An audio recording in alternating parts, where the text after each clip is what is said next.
नमस्कार, स्वागत है आप सभी का रिपोर्टर लाइव में। मैं हूं आपके साथ सुनील चौहान।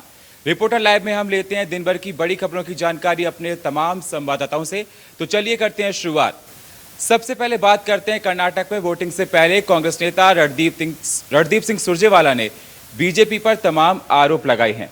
क्या कुछ कहा है, जरा आप भी सुनिए। इसी को बता रहे हमारे संवाददाता दिनकर आनंद। कर्नाटक विधानसभा चुनाव के प्रचार के अंतिम चरण में बीजेपी और कांग्रेस के बीच आरोप प्रत्यारोप का दौर लगातार जारी है। बता दें कि आज कांग्रेस नेता रणदीप सुरजेवाला ने प्रेस कॉन्फ्रेंस कर एक बेहद ही सनसनीखेज आरोप लगाए हैं। सुरजेवाला ने प्रेस कॉन्फ्रेंस कर कहा कि बीजेपी के एक चहेते नेता जो कि प्रधानमंत्री नरेंद्र मोदी के काफी नजदीक हैं, उन्होंने मल्लिकार्जुन खड़गे यानी कि कांग्रेस अध्यक्ष को जान से मारने की साजिश की है। उन्होंने कहा कि प्रधानमंत्री नरेंद्र मोदी एक दलित को बढ़ते हुए नहीं देखना चाहते।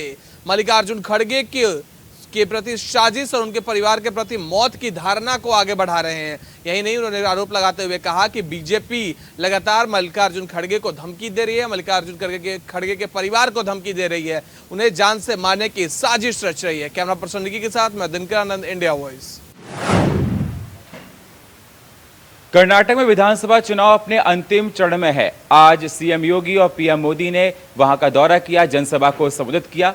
क्या कुछ अहम जानकारी, इसी को बता रहे हमारे संवाददाता नितिन चौधरी।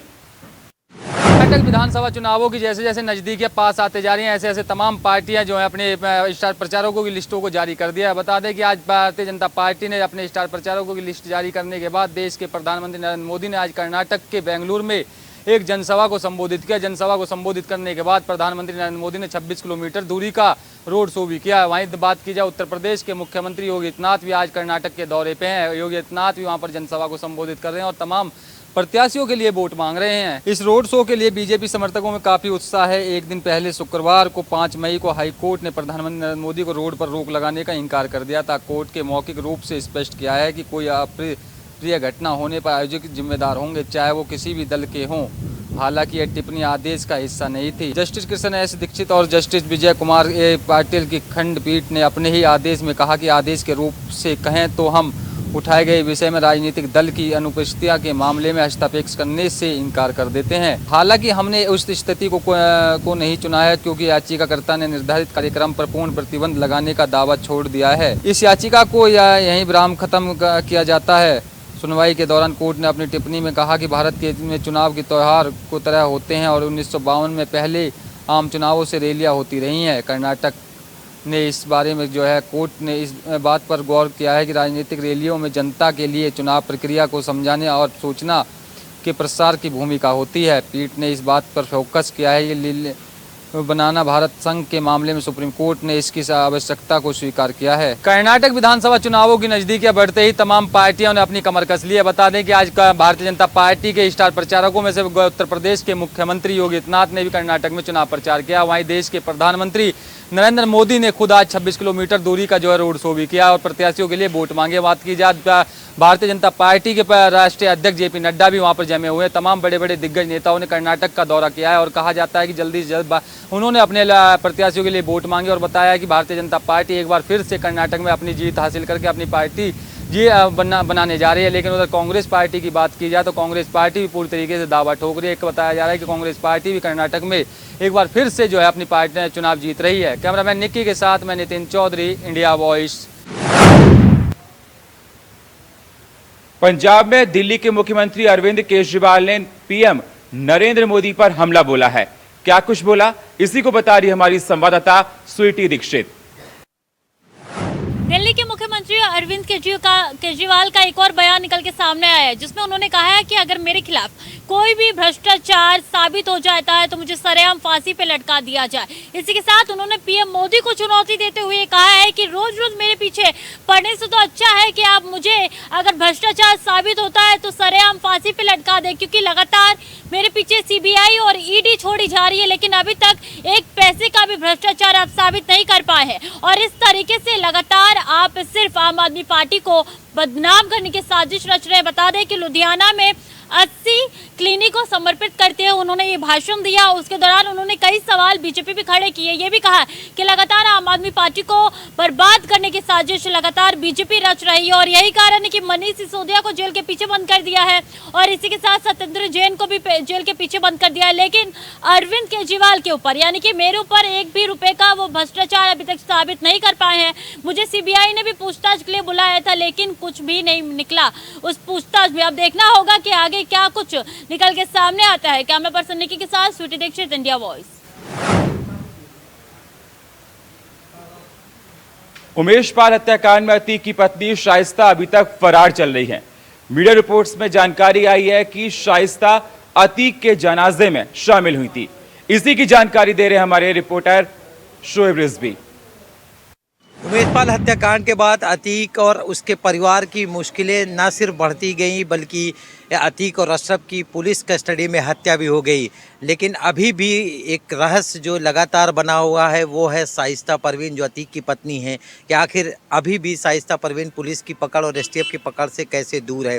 हालांकि लगातार कोशिशें की जा रही है। एसटीएफ की टीम और पुलिस की टीम लगातार शाइस्ता परवीन की तलाश कर रही है। शाइस्ता परवीन पर इनाम भी घोषित है। अब ताज़ा जानकारी और ताज़ा अपडेट ये आया है, पुलिस की जांच में एक आरोपी पकड़े जाने के बाद इस तरह की बातें सामने निकल कर आई हैं कि 16 तारीख को अतीक अशरफ की मौत के बाद उसके अंतिम संस्कार में यानी कफन दफन के कार्यक्रम में शामिल होने के लिए शाइस्ता परवीन प्रयागराज में मौजूद थी। लेकिन पुलिस का दबाव बढ़ता देख करके उसने अपना इरादा चेंज किया। बताया जा रहा है कि एक अतीक के करीबी मददगार के यहाँ वो बाकायदा पहुँची थी और उनकी कोशिश थी कि वो इस पूरे कार्यक्रम में पहुँचे, अतीक अशरफ की अंतिम संस्कार में शामिल हो। लेकिन जब उसने पुलिस की भारी मौजूदगी देखी तो उसने अपना इरादा बदल दिया। तो ये कह सकते हैं कि अतीक अशरफ के बाद अब शाइस्ता परवीन एक रहस्य बनी हुई है। लगातार पुलिस की टीमें जांच कर रही है और नई चीज़ें सामने आ रही हैं। उम्मीद की जा रही है कि एसटीएफ और पुलिस जल्द शाइस्ता परवीन को पकड़ेगी और उसके बाद इन तमाम रहस्यों से पर्दा उठाएगी कि आखिर इसमें कितनी सच्चाई है और शाइस्ता परवीन का इस पूरे घटनाक्रम में क्या रोल रहा है। Shoaib Rizvi, India voice, Prayagraj. मध्य प्रदेश विधानसभा चुनाव से पहले बीजेपी को कड़ा झटका लगा है। क्या है पूरी खबर, इसी को बता रहे हमारे संवाददाता शैलेंद्र परासर। आगामी मध्य प्रदेश के विधानसभा चुनाव है और इन चुनाव में जिस तरह से पार्टियों में दल बदल की नीति चल रही है और लोगों के प्रति रोष है क्योंकि वह विश्वास के साथ इन पार्टियों को जिताते हैं और जीतने के बाद जनता जिस तरह से रोष व्यक्त कर रही है तो कहीं ना कहीं एक बड़ा सवाल ये भी आता कि आखिर जनता जाए कहाँ पर। और लगातार यह अदला बदली का और दिग्गजों के पार्टी छोड़ने का व्यक्तिगत भी मामला इसलिए भी सामने आता है क्योंकि जिस तरह से पूर्व मंत्री दीपक जोशी द्वारा एक आक्रोश भी देखा गया कि सीएम शिवराज सिंह चौहान के हजारों करोड़ों के घोटालों को वह उजागर करेंगे और किस तरह उनके साथ कोरोना काल में भी तमाम जिस तरह से आप बीती भी उन्होंने सुनाई और तमाम आरोप भी बीजेपी में पर लगाए और इसके साथ उन्होंने यही बताया कि मैं कांग्रेस का मजबूत विकेट हूँ। तो क्या कुछ अब जनता की प्रतिक्रिया है वो तो आपने सुन लिया होगा और ही जानने के लिए तमाम चर्चाओं के लिए बन रही है हमारे साथ कैमरामैन सुमन के साथ शैलेंद्र पारसर, इंडिया वॉइस, भोपाल। जंतर मंतर पर पहलवानों का प्रदर्शन लगातार 14वें दिन भी जारी है। 14वें दिन क्या कुछ हुआ, इसी की जानकारी दे रही है हमारी सहयोगी दीक्षा चौधरी। दिल्ली के जंतर मंतर पर बैठे पहलवानों के धरने का 14वां दिन है। लगातार पिछले कई दिनों से जंतर मंतर पर बैठे पहलवान ब्रजभूषण के खिलाफ यौन शोषण के आरोप में गिरफ्तारी की मांग कर रहे हैं। जंतर मंतर पर पहलवानों के समर्थन में कई नेता मौजूद रहे। दिल्ली के सीएम अरविंद केजरीवाल समेत प्रियंका गांधी ने पहलवानों का जंतर मंतर में पहुंचकर उनका समर्थन किया। साथ ही ब्रजभूषण की गिरफ्तारी की मांग को लेकर भी आवाज उठाई। वहीं इससे पहले पहलवानों ने भी जंतर मंतर पर बैठे पहलवानों को पुलिस की धक्का मुक्की का सामना भी करना पड़ा। वहीं सुनवाई के दौरान कोर्ट ने कहा कि पहलवानों की सभी मांगें पूरी कर ली गई हैं, जिसके बाद उनके कोर्ट को बंद कर दिया गया। इसको लेकर अनुराग ठाकुर ने कहा कि पहलवानों की मांग पूरी कर ली गई है, अब पहलवानों को धरना खत्म कर देना चाहिए। जिसके बाद पहलवानों ने कहा, कोर्ट की सम्मान करते हुए कहा कि धरना अभी लगातार जारी रहेगा जब तक ब्रजभूषण की गिरफ्तारी नहीं हो जाती। तो फिलहाल पहलवानों का धरना 14वें दिन भी जारी है। कैमरामैन निक्की के साथ दीक्षा चौधरी, इंडिया वॉइस। विवादित फिल्म द केरला स्टोरी शनिवार को सिनेमाघरों में रिलीज हो गई है। क्या कुछ अहम जानकारियां निकल कर आ रही हैं इस फिल्म को लेकर, इसी को बता रही हमारी सहयोगी दीक्षा चौधरी। द केरला स्टोरी कल शुक्रवार को सिनेमाघरों में रिलीज हो गई। पहले दिन केरला स्टोरी ने बम्पर कमाई की। इस कहानी में 4 दोस्तों की कहानी को दिखाया गया है। 4 दोस्तों को उनके दिमाग को मैनिपुलेट करके उन्हें आतंकवाद की दुनिया में धकेल दिया जाता है और लव जिहाद तरीके से उनको मैनिपुलेट किया जाता है। तो इस फिल्म में इस कहानी को दर्शाया गया है। फिलहाल इस फिल्म में कई राजनीतिक उठापटक भी देखने को मिली है। फिलहाल इस फिल्म को कंगना रनौत ने सपोर्ट किया है। उन्होंने कहा कि फिल्म में आतंकी संगठन आईएसआई के अलावा किसी को बुरा नहीं दिखाया गया। कंगना ने कहा कि जो लोग आईएसआई को आतंकी संगठन नहीं मानते वो खुद आतंकवादी के समान है। दूसरी तरफ एक रैली में पीएम मोदी ने भी फिल्म के बारे में बात की। पीएम मोदी ने कहा कि ये फिल्म समाज में आतंकवाद को उजागर करने की कोशिश कर रही है। उन्होंने कहा कि हमें बम, बंदूक और पिस्तौल वाले आतंकवाद की आवाज तो सुनाई देती है, लेकिन समाज को अंदर से खोखला करने वाली आतंकी साजिश पर नजर नहीं पड़ पाती।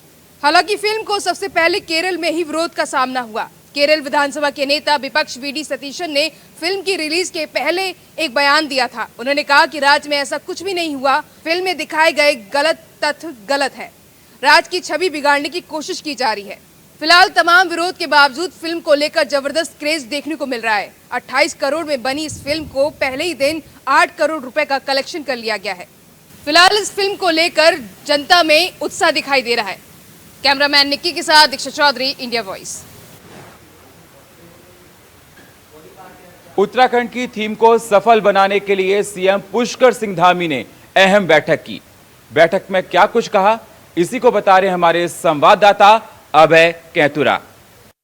सशक्त उत्तराखंड की थीम को दिल देने के लिए मुख्यमंत्री पुष्कर सिंह धामी लगातार बैठकें कर रहे हैं। आज भी सचिवालय में मुख्यमंत्री पुष्कर सिंह धामी ने सशक्त उत्तराखंड 2025 की थीम को लेकर अधिकारियों की एक अहम बैठक की। इस बैठक में विभागों के रोड मैप पर चर्चा हुई कि विभाग किस प्रकार से आगे काम करेंगे, क्या कुछ उनका रोड मैप रहने वाला है। मुख्यमंत्री पुष्कर सिंह धामी ने कहा कि जो थीम सरकार लेकर चल रही है उस पर जरूरी है कि सभी विभाग आपस में समन्वय बनाएं और जो रणनीति उनकी तरफ से बनाई गई है विकास के कामों को लेकर, जिसका लाभ सीधे जनता को मिलेगा, उस काम को कब तक विभाग प्राप्त कर सकते हैं। कोशिश यही है कि सरकार विभाग और संगठन में तालमेल बना रहे ताकि सशक्त उत्तराखंड की थीम जल्द से जल्द प्राप्त की जा सके। कैमरामैन नसुल्ला साथ अभय कैंतुरा, इंडिया वॉइस, देहरादून। देहरादून में एक बार फिर से मौसम बदल सकता है, मौसम करवट ले सकता है। इसी की जानकारी दे रहे हैं हमारे संवाददाता अभय कैतुरा। उत्तराखंड में एक बार फिर मौसम विभाग ने मौसम बदलने की भविष्यवाणी की है। मौसम विभाग की माने तो 6 मई से लेकर 9 मई तक उत्तराखंड में एक बार फिर मौसम का मिजाज बदलेगा और ये बदला हुआ मिजाज सरकार और प्रशासन दोनों के लिए चिंता का विषय बन सकता है, क्योंकि पिछले दिनों जिस प्रकार से मौसम बदला था और चारों धामों में बर्फबारी के साथ साथ बारिशें हुई थी, वो सीधे तौर पर 4 धाम यात्रा को प्रभावित करने वाली रही है। ऐसे में एक बार फिर मौसम विभाग ने कहा है कि 6 मई से 9 मई तक जो मौसम बदलेगा उसमें चारों धामों के साथ साथ जो पहाड़ी जो क्षेत्र होंगे वहां पर हल्की से मध्यम गति की बारिश होगी और ये कहा जा सकता है कि मैदानी क्षेत्रों की तुलना में पहाड़ी क्षेत्रों में सबसे ज़्यादा बारिश होगी। और मौसम विभाग का यह अनुमान एक बार फिर सरकार की जो चिंता है उसको बढ़ाने वाला हो सकता है। ऐसे में यात्रियों से भी अपील की जा रही है कि वो प्रशासन की जो अपील है उस अपील को माने और जो दिशा निर्देश जिला प्रशासन की तरफ से दिए जा रहे हैं यात्रा को लेकर उनका अनुपालन करें ताकि परेशानियों से बचे रह सके। ऐसे में सरकार भी सभी जिला अधिकारियों को समय रहते हुए मौसम विभाग की चेतावनी के अनुसार कार्य करने की हिदायत दे रही है। कैमरामैन नसुल्ला साथ अभय कैंतुरा, इंडिया वॉइस, देहरादून।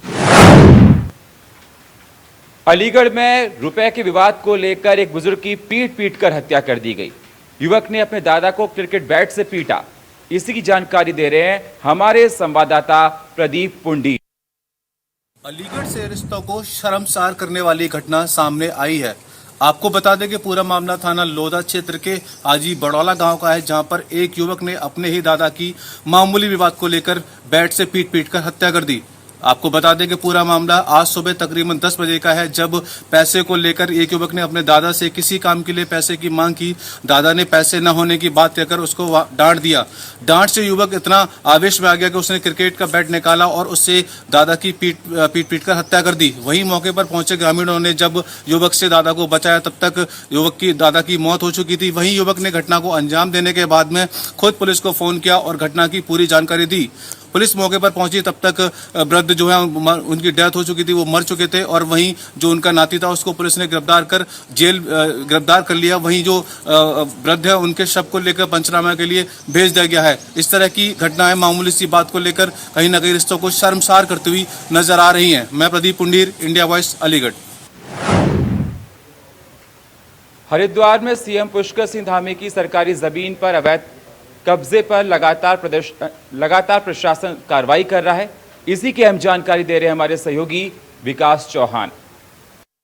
मुख्यमंत्री पुष्कर सिंह धामी के लैंड जिहाद मामले में एक बार से सरकार के जो फैसला आया उसके बाद से जिला प्रशासन लगातार इस पर कार्रवाई करता हुआ दिखाई दे रहा है। आज जो हरिद्वार में आर्यनगर चौक है, यहाँ पर जो कनखल की ओर रोड जाने वाली रोड पर जो मजार यहाँ पर बनी हुई थी, चंदन का पीर के नाम से ये बनी हुई थी, इसको आज जिला प्रशासन ने काफ़ी फोर्स के अपनी सुरक्षा में लेते हुए इसको पूरे मार्ग को बंद किया और उसके बाद इसको यहाँ पर इसको ढहा दिया गया। हालांकि कुछ मुस्लिम संगठन के लोग यहाँ पर जरूर इकट्ठा हुए जिन्होंने विरोध भी यहाँ पर किया है। हालांकि इस समय जब मैं यहाँ पर मौजूद हूँ, यहाँ पर काफ़ी फोर्स है और इसको जो जिला प्रशासन के कई आला अधिकारी भी यहाँ पर मौजूद हैं जो अपनी सुरक्षा में इसको जो मजार थी इसको यहाँ पर ढहाने का काम किया जा रहा है। कि जिस तरह से सरकार लगातार ये बात कहती आ रही है कि लैंड जिहाद किसी भी तरह से बर्दाश्त नहीं किया जाएगा, जो सरकारी संपत्तियाँ हैं वहाँ पर कोई भी निर्माण अवैध तरीके से बिल्कुल भी बर्दाश्त यहाँ पर नहीं किया जाएगा। तो बिल्कुल उसी के चलते आज हरिद्वार में भी एक बार फिर से देखने को मिला है और यहाँ पर आप देख सकते हैं कि मुस्लिम जो पक्ष के लोग हैं वो काफ़ी बड़ी संख्या में यहाँ पर इकट्ठा हुए हैं और जिनको पुलिस प्रशासन लगातार रोकने का यहाँ पर काम कर रहा है, बड़ा प्रयास यहाँ पर कर रहा है। यहाँ पर बलपूर्वक भी उनको रोकने का यहाँ पर लगातार प्रयास किया जा रहा है। आप देख सकते हैं कि किस तरह से उनके विरोध यहाँ पर लगातार है कि वो जो चंदन वाली पीर का जो मजार है उसको यहाँ पर जो प्रशासन ने तोड़ा है। हालांकि उनका ये भी कहना है कि इसको तोड़ने के लिए मुस्लिम पक्ष के लोगों को एक दिन का और मौका दिया गया था कि उसको कहीं और शिफ्ट कर दें, लेकिन प्रशासन ने इसको समय रहते बिल्कुल यहाँ पर आज तोड़ने का काम यहाँ पर किया है। विकास चौहान, इंडिया वॉइस, हरिद्वार। अमरोहा में भू माफियाओं के हौसले बुलंद हैं। रात को आम के पेड़ों पर रातों रात कुल्हाड़ी चलाएगी। इसी की जानकारी दे रहे हैं हमारे संवाददाता मोहम्मद इमरान। अमरोहा में भू माफियाओं के हौसले इतने बुलंद हैं कि रातों रात आम के 10 बीघा हरे बाग पर आरा चला दिया, जहां पर 10 बीघे हरे बाग को पूरी तरह से काट कर नष्ट कर दिया है और उस पर अवैध प्लॉटिंग की तैयारी शुरू कर दी है। पूरा मामला अमरोहा जनपद के देहात थाना क्षेत्र के कांट रोड का है, जहां पर कांट रोड पर 10 बीघे आम के हरे पेड़ पर जो कि मौजूदा समय में फसल आ रही है, आम की फसल तैयार है, फिर भी भूमाफियाओं ने अपनी हठधर्मी दिखाते हुए आम के हरे पेड़ों पर आरा चला दिया। 10 बीघे हरे पेड़ों को काटकर नष्ट कर दिया है, जिसके बाद प्रशासनिक अमले ने इस पर कार्रवाई की बात कही है। वहीं जिलाधिकारी बालकृष्ण त्रिपाठी ने जानकारी देते हुए कहा कि जो भी ये भूमाफिया हैं जो आम के हरे बड़े पेड़ों को काटकर उन्होंने आरा चलाया है और अवैध प्लॉटिंग की तैयारी कर रहे हैं, उनके विरुद्ध मुकदमा पंजीकृत कराया जाएगा। वहीं भूमाफिया नसीम और उसके हामिद और हारून, उनके तीनों साथियों ने मिलकर आम के हरे पेड़ों पर आरा चलाया है। अब देखना होगा कि अमरोहा के जिलाधिकारी बालकृष्ण त्रिपाठी या उत्तर प्रदेश की सरकार इन भूमाफियाओं पर किस तरह की कार्रवाई करती है। हालांकि प्रदेश सरकार लगातार भूमाफियाओं पर कार्रवाई करती हुई नजर आ रही है। देखना होगा कि अमरोहा के इन भूमाफियाओं पर प्रदेश की सरकार किस तरह की कार्रवाई करती है। अमरोहा से इंडिया वॉइस के लिए मोहम्मद इमरान की रिपोर्ट। मुरादाबाद में नकली नोट छापने वाले गैंग का खुलासा हुआ है। इसी की जानकारी दे रहे हैं हमारे संवाददाता शारिक सिद्दीकी। मुरादाबाद जनपद के भोजपुर पुलिस के हाथ बड़ी सफलता आई है। भोजपुर पुलिस के और यूपी एसटीएफ के द्वारा मुरादाबाद जनपद में 2 लोगों को गिरफ्तार करा है, जिनके पास से तकरीबन 1,20,000 रुपये बरामद किए हैं। ये लोग नकली नोट बनाकर मुरादाबाद में देते थे। इसके साथ ही अन्य कई स्थानों पर ये लोग नकली नोट दिया करते थे, जिसकी सूचना यूपी एसटीएफ को मिलती। यूपी एसटीएफ के द्वारा मुरादाबाद में पहुंचकर भोजपुर इलाके में छापेमारी की गई थी, जिसमें एक आरोपी कुंडलगी क्षेत्र का रहने वाला है, वहीं दूसरा आरोपी भोजपुर थाना क्षेत्र का रहने वाला है। दोनों ही आरोपियों को गिरफ्तार करके मुरादाबाद पुलिस के द्वारा और यूपी एसटीएफ के द्वारा जेल भेजने की कार्यवाही को अंजाम दिया गया है। शारिक सिद्दीकी, मुरादाबाद। हमीरपुर में निकाय चुनाव के दूसरे चरण की किस प्रकार की तैयारी प्रशासन ने कर रखी है, इसी को बता रहे हमारे संवाददाता रूपेश गुप्ता। उत्तर प्रदेश के हमीरपुर जिले में दूसरे चरण का मतदान होने वाला है, जो कि 11 मई को होगा।